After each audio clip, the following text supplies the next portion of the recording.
आज का वचन हमारे प्राण, हमारे आत्मा और हमारे शरीरों के लिए है, क्योंकि परमेश्वर हमसे प्रेम करता है और वो हमारे शरीर, प्राण और आत्मा की चिंता करने वाला परमेश्वर है।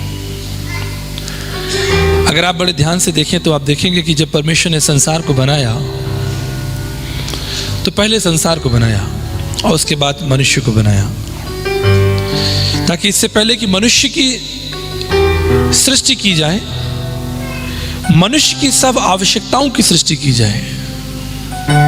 उसने प्रकाश बनाया, जल बनाया, पेड़ पौधे, फूल, साग सब्जियां, जो भी मुझे और आपको चाहिए। ये ना केवल परमेश्वर के महान बुद्धि समझ की ओर, लेकिन परमेश्वर के महान प्रेम की ओर इशारा करता है कि वो आपकी चिंता करने वाला परमेश्वर है। आपको प्यार करता है, आपकी चिंता करता है। इसलिए आज हम कुछ महत्वपूर्ण वचनों पर मनन करेंगे और पवित्र शास्त्र बाइबल से सीखेंगे। मेरे साथ एक अध्याय निकालिए, उत्पत्ति की पुस्तक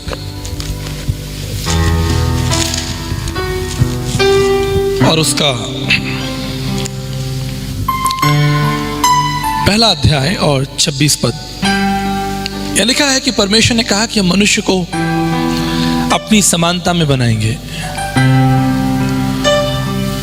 आप परमेश्वर की समानता में हैं, इस बात के लिए आपको गौरव होना चाहिए।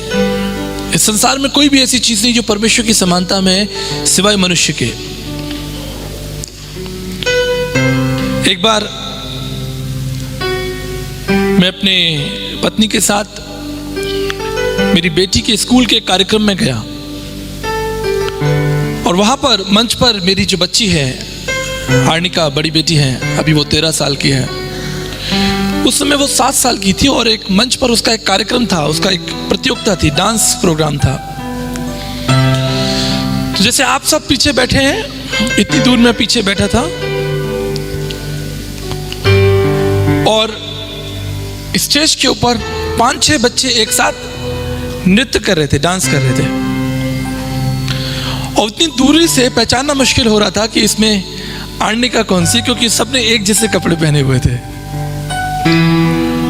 और फिर मैंने फोटोग्राफ खींचा और उसमें मैंने देखा जूम करके, अच्छा ये आर्निका है, ये मेरी बेटी है। वहां और भी बच्चे थे, मैं उन्हें भी देखकर खुश हो सकता था, उनकी भी फोटो निकाल सकता था, उसमें कोई बुराई नहीं है। लेकिन मैं किसकी फोटो खींचना चाहता हूं? जो मेरी समानता में है। इससे कई बार हम ये भूल जाते हैं कि हम परमेश्वर की समानता में, हम उसके लिए कितने प्रिय हैं, कितने प्रिय हैं हम उसके लिए। और वो परमेश्वर निरंतर आपका मार्गदर्शन करना चाहता है। सब कुछ ठीक था। बाइबल कहती है कि परमेश्वर आदम और हव्वा से मिलने के लिए अदन की वाटिका में आते थे। अगर आप उत्पत्ति की पुस्तक उसका 3 अध्याय और 10 पद पढ़ेंगे, वहां लिखा है, उसने कहा कि मैं तेरा शब्द बारी में सुनकर डर गया, क्योंकि मैं नंगा हूं इसलिए मैं छिप गया हूं। एक दिन पहले तक सब कुछ ठीक था। परमेश्वर और मनुष्य की अद्भुत संगति होती थी, जैसे हम लोग संगति में बैठे हैं। लेकिन एक दिन जब परमेश्वर आदम और हव्वा से मिलने के लिए आया, लिखा है वो आदम परमेश्वर की उपस्थिति से छिप गया और डरने लगा। इसके पीछे कारण है, आदम और हव्वा ने पाप किया और वो परमेश्वर की उपस्थिति से छिपने लगे।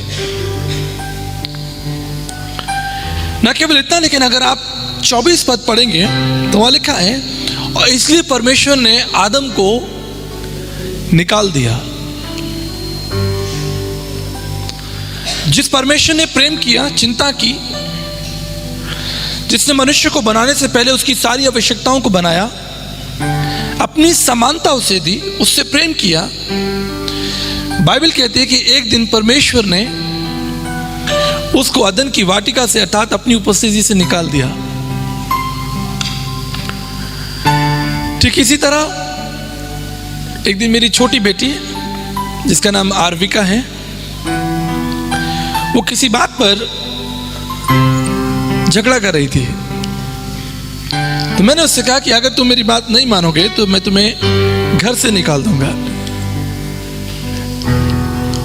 और वो थोड़ा गुस्सा कर रही थी। मैंने उसका हाथ पकड़ा और रात 11 बजे अपने घर के बाहर उसे मेन गेट के बाहर खड़ा कर दिया। और मैंने कहा तुम नहीं आ सकती, मैंने तुम्हें घर से बाहर निकाल दिया। और मैंने दरवाजा बंद कर लिया। मैं अंदर आके सोफे पर बैठ गया। लेकिन आप समझ सकते हैं कि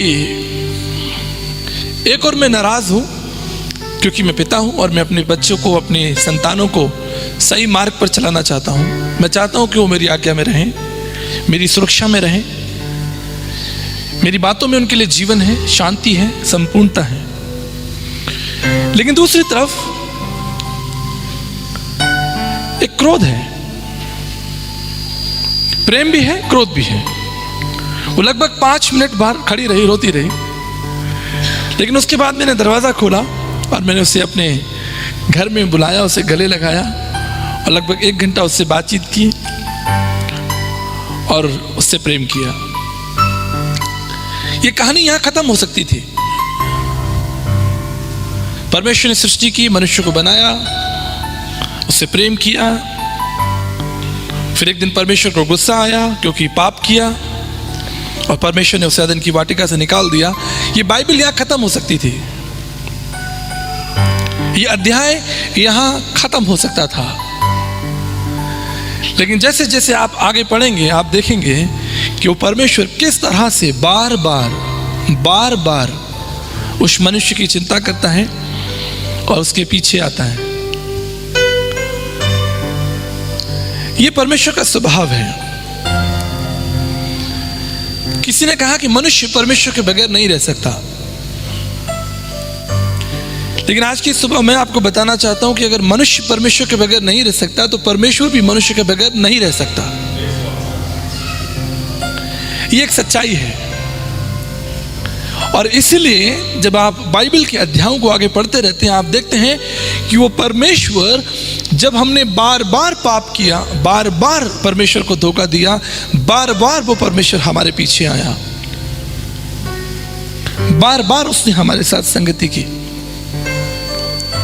हम यूहन्ना उसका 15 अध्याय देखेंगे, लूका उसका 15 अध्याय और उसके 13 पद में